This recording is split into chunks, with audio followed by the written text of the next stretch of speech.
100% job గ్యారెంటీతో ISTTM business school admissions open. హత్య జరిగి 7 రోజులు కావస్తోంది. హంతకులు దొరికారు, కానీ హత్యకు గురైన చిన్నారి డెడ్ బాడీ మాత్రం ఇప్పటికీ దొరకలేదు. అసలు నంద్యాల జిల్లా ముచ్చుమరిలో ఏం జరుగుతోంది? ఆ ముగ్గురు మైనర్లే చిన్నారిని అత్యాచారం చేసి హత్య చేశారా, లేదంటే ఈ హత్య వెనుక మరో వ్యక్తి హస్తముందా? ముగ్గురు చిన్నారులే హత్య చేస్తే డెడ్ బాడీ ఎందుకు దొరకటం లేదు? హత్య జరిగి వారం రోజులు కావస్తున్నా పోలీసులు డెడ్ బాడీని ఎందుకు కనిపెట్టలేకపోతున్నారు? ఇప్పుడు ఇలాంటి ప్రశ్నలే తెర మీదకొస్తున్నాయి. బాలికను అత్యాచారం చేసి హత్య చేశామంటున్న ముగ్గురు మైనర్లు అసలు పోలీసులకు నిజాలే చెబుతున్నారా? ఇప్పుడు ఇదే అతిపెద్ద ప్రశ్నగా మారుతోంది. నిజంగా ముగ్గురు మైనర్లు పోలీసులకు నిజం చెప్పి ఉంటే ఈ పాటికి చిన్నారి డెడ్ బాడీ దొరికి ఉండేది. కాబట్టి ఆ ముగ్గురు చెప్పేది అబద్ధమనే అనుమానాలు కలుగుతున్నాయి. ఎందుకంటే ఆదివారం రోజు పార్కులో ఆడుకుంటున్న ఈ చిన్నారిని ఈ ముగ్గురు మైనర్లు మాయమాటలు చెప్పి ముచ్చుమర్రి ఎత్తిపోతల పథకం దగ్గరకు తీసుకెళ్లారు. అక్కడ చిన్నారిపై అత్యాచారం చేసి ఆ విషయం బయటకు వస్తుందనే భయంతో సమీపంలోని నీటి కాలువలకు తోసేశామని చెబుతున్నారు. ఆ ముగ్గురి మాటల ఆధారంగా వారం రోజులుగా అక్కడ పోలీసులు గాలింపు చేపట్టారు. విజయవాడ నుంచి బోట్లను తీసుకొచ్చి కాలువలో ఇంచు వెతికించారు. కానీ ఇంతవరకు డెడ్ బాడీ దొరకలేదు. ఇవాల్టికి ఆ ముగ్గురి మాటలు నిజం కాలేదు. మరేం జరిగింది? కాలువలో డెడ్ బాడీ దొరక్కపోతే మరెక్కడికి వెళ్ళింది? ముగ్గురు నిందితులను పోలీసులు ఇవాళ సీన్ ఆఫ్ అఫెన్స్కు తీసుకొచ్చారు. ఎక్కడైతే నేరం చేశారో ఆ వివరాలను తెలుసుకునే పని చేశారు. నిజానికి వారిని ముచ్చుమర్రి ఎత్తిపోతుల కాలువ దగ్గరికే తీసుకెళ్లి అటు నుంచి వెనక్కి తరలించాలి. కానీ అనూహ్యంగా ఈ ముగ్గురు నిందితులను పోలీసులు పగిడ్యాల శ్మశానానికి తీసుకెళ్లారు. ఆ తర్వాత మరో 2 కిలోమీటర్ల దూరంలో ఉన్న కొనిదెల శ్మశానానికి తీసుకెళ్లారు. దీంతో ముగ్గురు మైనర్లు చిన్నారిని చంపి డెడ్ బాడీని ఈ 2 శ్మశానాల్లో ఏదో ఒక చోట పూడ్చి పెట్టి ఉంటారనే సందేహాన్ని రగిల్చారు. లేదంటే నిందితులను శ్మశానాలకు ఎందుకు తీసుకెళ్లారు మరి అని స్థానికులు చెబుతున్నారు. పోలీసులకు మాత్రం ఈ 2 శ్మశానాల దగ్గర కూడా డెడ్ బాడీ దొరకలేదు. కాకపోతే మొదటి నుంచి నిందితులు చెబుతున్న మాటలు అబద్ధమనే అనుమానం ఇక్కడ మరింత కలుగుతోంది. అందుకే హత్య వెనుక ఇంకెవరైనా ఉన్నారా అనే డౌట్ రైజ్ అవుతోంది. చిన్నారి డెడ్ బాడీ ఎక్కడ? నిండా 15 ఏళ్లు కూడా లేని ముగ్గురు మైనర్లు మహా కాకలు తిరిగిన క్రిమినల్స్ కూడా చేయలేని పని చేశారా? డెడ్ బాడీని పోలీసులకు దొరకకుండా చేయగలిగారా? ఇప్పుడు అసలు అనుమానం ఇదే.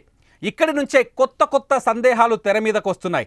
నిజంగా ముగ్గురు మైనర్లు చిన్నారిని చంపేశారా, లేదంటే మరో వ్యక్తి హస్తం ఈ హత్య వెనుక ఉందా అన్నది ఇప్పుడు అతి పెద్ద ప్రశ్నగా మారుతోంది. ఈ అనుమానం కలగటానికి కొన్ని కారణాలు కూడా కనిపిస్తున్నాయి. నిజంగా ముగ్గురు చెప్పింది నిజమైతే ఈ పాటికి డెడ్ బాడీ దొరకాలి. ఇది మొదటి కారణమైతే ఆ ముగ్గురులోని ఓ బాలుడి తండ్రి డెడ్ బాడీ ఎప్పటికీ దొరకదు అని బహిరంగంగా మాట్లాడడం రెండో కారణంగా కనిపిస్తుంది. ఇకపోతే ఇవాళ సీన్ ఆఫ్ అఫెన్స్కు వచ్చిన ముగ్గురు బాలురు శవాన్ని పగిడ్యాల శ్మశానంలో పూడ్చిపెట్టామని చెప్పడం, కాదు కొనిదెల శ్మశానంలో పూడ్చేశామని చెప్పడం మూడో కారణం. ఈ కారణాలను చూస్తుంటే ఖచ్చితంగా ఈ హత్య వెనుక మరొకరి హస్తం ఉంది అని నమ్మాల్సి వస్తోంది. ఇదంతా పక్కన పెడితే ఇక్కడ మరో పెద్ద ట్విస్ట్ తెర మీదకొచ్చింది.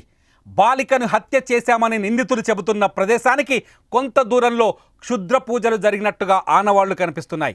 ఆ ప్రాంతం ముచ్చుమర్రి ఎత్తిపోతలకు అటు ఇటు కిలోమీటర్ దూరంలో ఉంటుంది.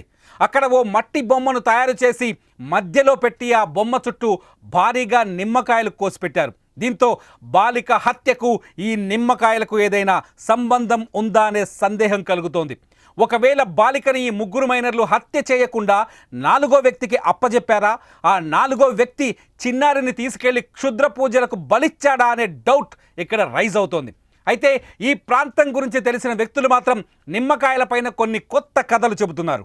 సాధారణంగా కొందరు వ్యక్తులు ఇక్కడికి వచ్చి అమావాస్య సమయంలో క్షుద్ర పూజలు చేస్తారని చెబుతున్నారు.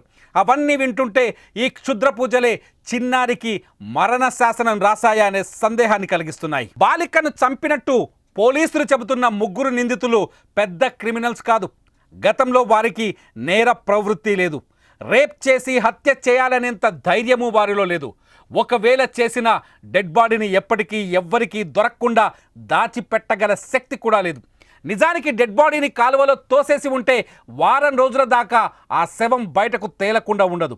కనీసం కాలువలో ఏదో ఒక చోట ఏదో ఒక చిన్న ఆధారమైనా దొరుకుతుంది.